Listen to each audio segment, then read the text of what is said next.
I was not expecting to see Morrigan with the Veil Jumpers. She shows up now and again, sometimes with news or a warning. That sounds like Morrigan. Some of the others swear she watches out for us in the form of a raven. And she once swooped down to save a couple of Veil Jumpers from a rampaging demon. As a spider, a really large one, wagon-sized. Well, I'd rather have the wagon-sized spider on my side, I suppose. There are a few dalish clans in Ferelden, aren't there? New Venice, I think. Oh, and maybe Sabre? Oh, yeah. The Sabre clan would show up occasionally to trade in my village. My ma would take me to see the Hala. Hala are great. They can find their own way in everything. So, if you need someone, just give them a holla! Oh. Like holler, you know? Holla. Bellara, please.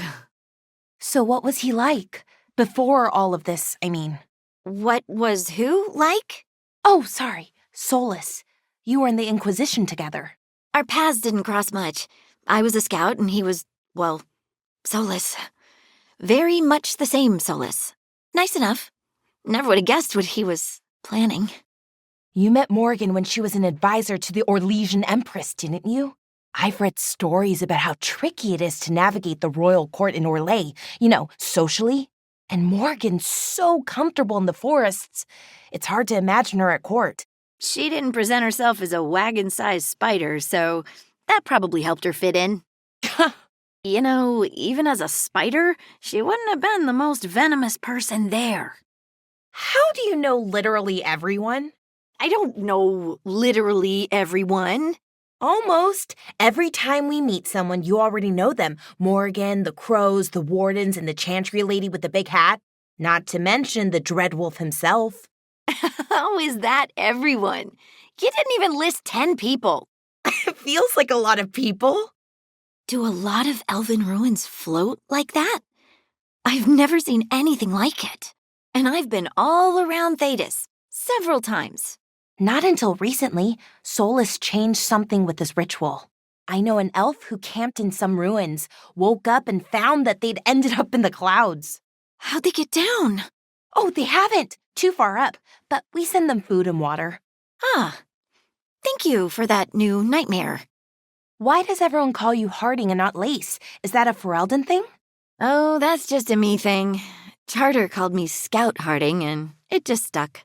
Huh. But I can call you Lace, right? It's such a pretty name and unusual.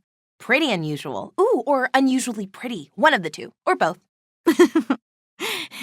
Yeah, you can call me Lace. Oh, good. I just wanted to check, in case you hated it. The Veil Jumpers would have been really useful around the time the Inquisition got started. Because of the breach, right? We weren't a thing then, though. But why Veil Jumper? I mean, because that's what we do. We jump the veil. We could have come up with a name in Elven, 14 syllables, 12 apostrophes. Who has time for that, though? There are veil anomalies to deal with. Did I hear you right? You've been to Halam Sharal, the Winter Palace?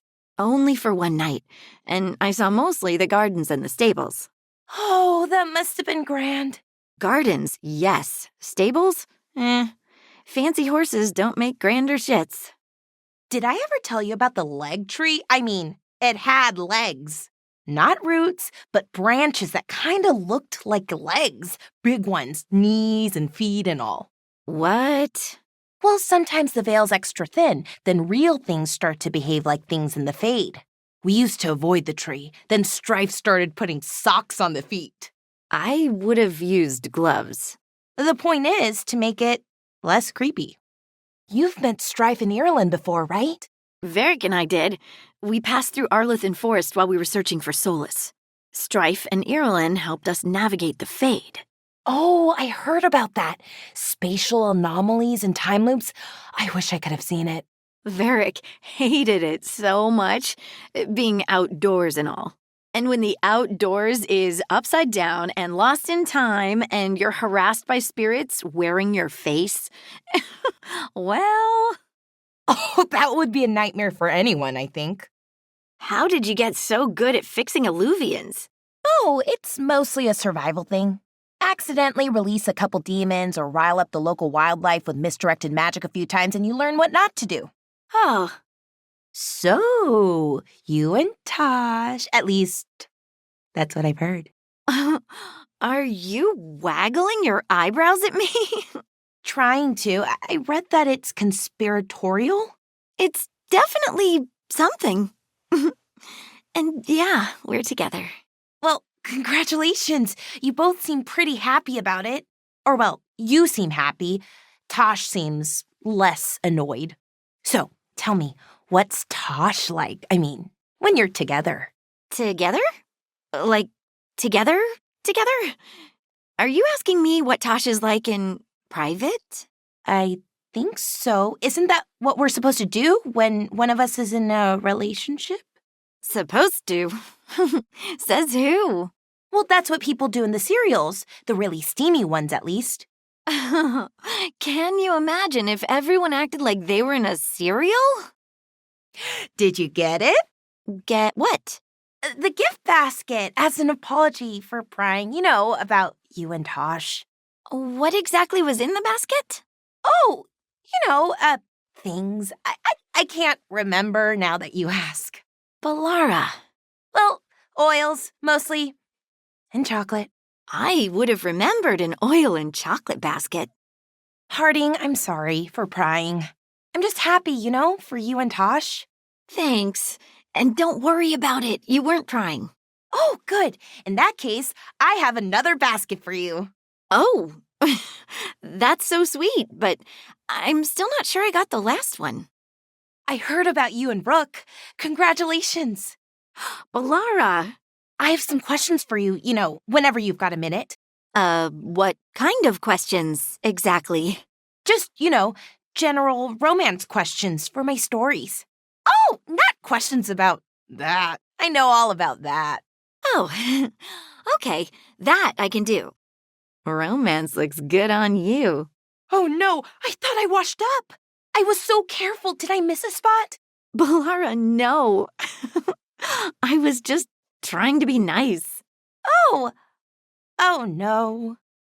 Lace, I was just thinking about this old elven lullaby. It goes, Irsa telnal, mithalas matheneras. Did you say Isatuno? I didn't, but it sounded like that, didn't it? I knew you'd catch that. That's elven. What does it mean? We don't really know. It's an old lullaby with old words. Irsa telnal might mean I'm empty, full of nothing, if I had to guess. I don't know why I brought it up. It just came to me.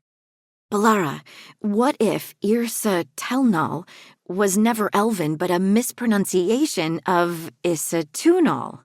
Maybe they knew it had something to do with the Titans and tried to write it down.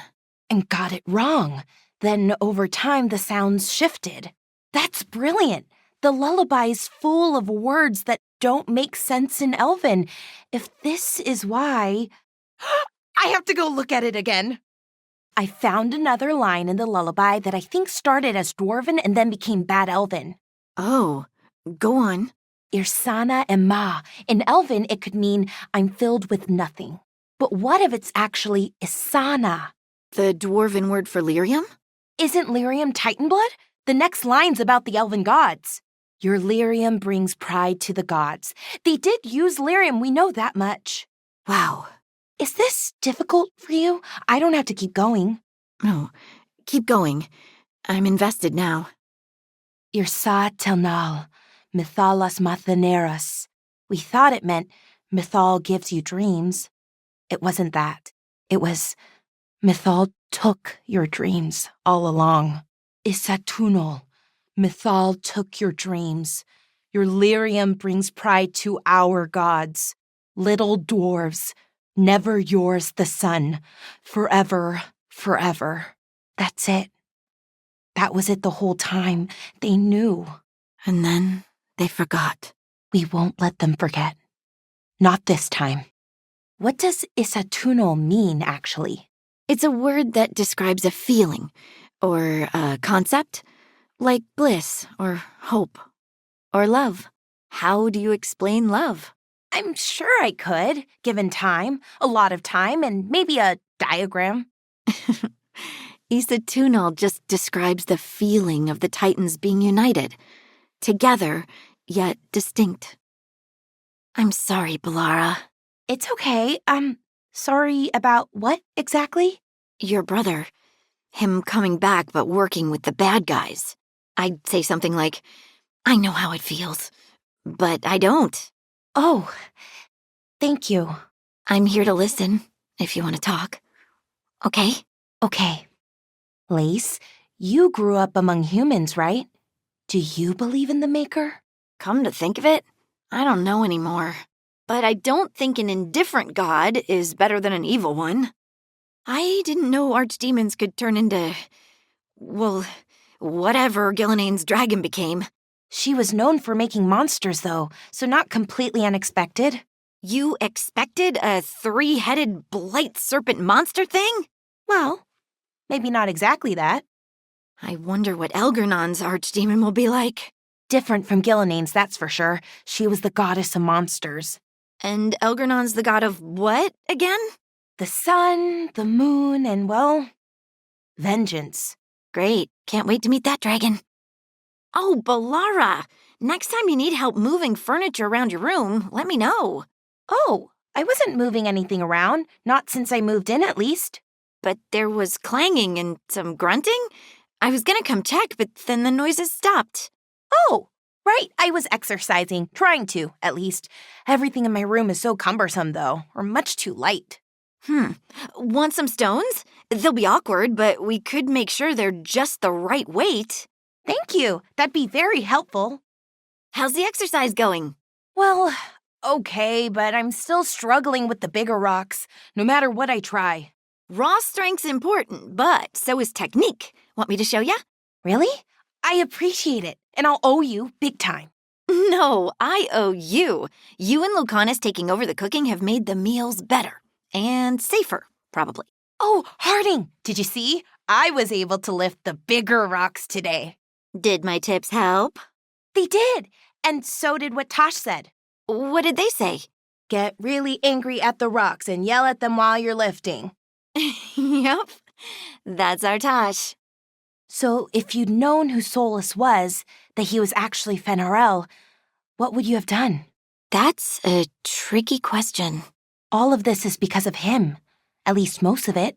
So, would you have stopped him? I mean, however you had to? I was thinking about Solas, and about trying to stop him. Oh, I'm sorry. I didn't mean for you to dwell on it. No, it was a good question, and I think I wouldn't have stopped him, even if I knew. He's the bad guy now, but back then, he was helping save the world. You can't kill someone for something they might do, right? People change, sometimes for the worse, and sometimes they change for the better. Yeah, you get it. What's it like, being able to feel the other dwarves? Right now? Not great. It's like a painful itch I can't soothe. I'm sorry. We'll get to them, I promise. If I concentrate, I can sense them, even where they are sometimes. It's almost like being able to scratch your nose without looking in the mirror. That must be distracting.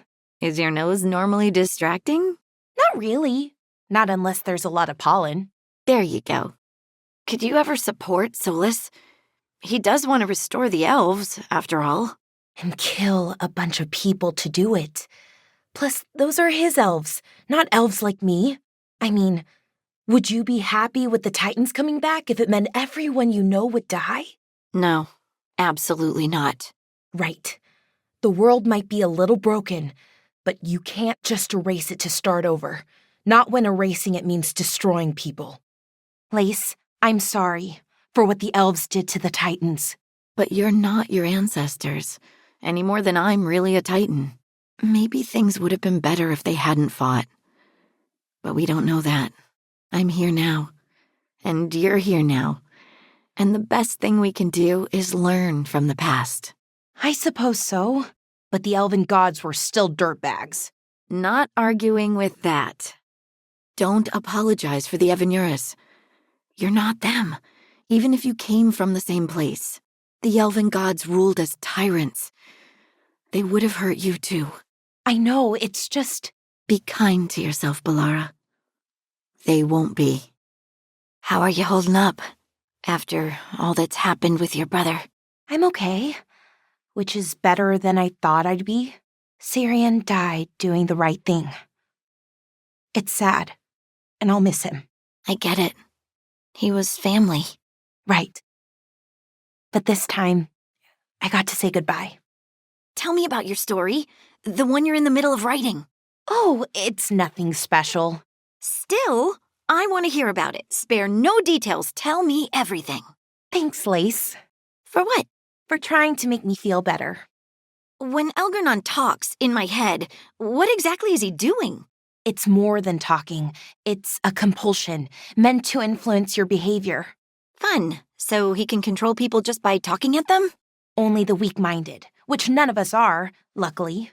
Oh yeah, real lucky. You know, I briefly managed to link myself, Stalgard, and Dura together the last time I met them. I don't even know how I did it, or what it means. You get to figure that out, maybe? I don't really know what to do with that. You know, I always thought it was impossible for land corrupted by blight to nurture life. But there are flowers in Hosberg again. Nature doesn't give up. Ah, that's why you're smiling. It just gives me hope for life and everything. That even when it all falls apart, it doesn't have to be the end. We don't have to give up. My ma likes to say that there's always a path forward, even if you have to dig for it. Oh, I like that. I'll try to remember. Your ma's smart. I heard the oracle again when I went back to Asana Nagat. Destruction is change, she said. We're still changing. Sometimes there are fires in the forest and everything gets wiped out. Life comes back, but it's different always. When Solas made the veil, it changed my people. And when we learned what the Evanuris were, it changed how we saw ourselves. We can wish that it didn't happen, but it did. And we have to decide what that means and where we go. That could be freeing, in a way. I don't know where I'm going with this. Sorry. I think I understand. That helps, Bellara.